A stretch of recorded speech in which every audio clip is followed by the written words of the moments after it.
Maulang panahon mga kaabangers. Dito po sa Raymond Trading, maraming pagpipilian na kailangan ngayong panahon ng tag-ulan. Ito ang mga tinatawag na spin dryer.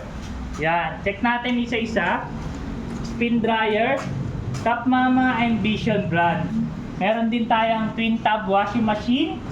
Tapos, ang advantage ng twin tub washing machine ay siya ang nagpapatuyo ng mabilisan sa damit. Sa damit naman, kailangan natin dito na gamitin itong tinatawag na cover. May konti o wala, konti o wala, kailangan po natin ilagay ito. Yan. Para hindi siya umalog. Tapos, dito sa spin dryer, may kasamang hose. Para saan ba itong kasamang hose na to? Dito sa spin dryer, pwede tayo dito magbanlaw. Yan, dito po natin lalagay natin sa faucet o yung gripo. Yan.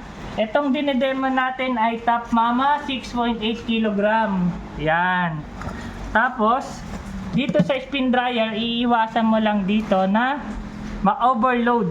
Kaya dapat tamang lagay, tamang load lang po dito. Meron din po tayo dito na Top Mama again 7.5 kg. Mas malaki nga yun ng tab kumpara dito sa 6.8. Parehas Top Mama 6.8, 7.5 kg. Yan. Meron din tayong Vision brand 7.5 kg. Malaki din ang tab nya. Meron din siya kasamang hose saka cover. Ulitin ko mga kaabangers, ang cover para po dito hindi tumalsik yung damit. Iiwasan lang natin ma-overload para hindi pagwigil. Yan. Meron din tayo dito na twin tub washing machine.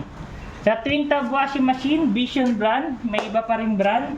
Partial lang po sa Raymond Trading. Sa washing machine, meron ditong capacity 9 kg. Sa spin dryer tub, meron tayong capacity na 3 to 4 kg. Iiwasan lang po natin ma-overload. Dito sa mga nabanggit natin sa Vision, Top Mama at iba pang brand, partial lang kayo sa shop ng Raymond Trading.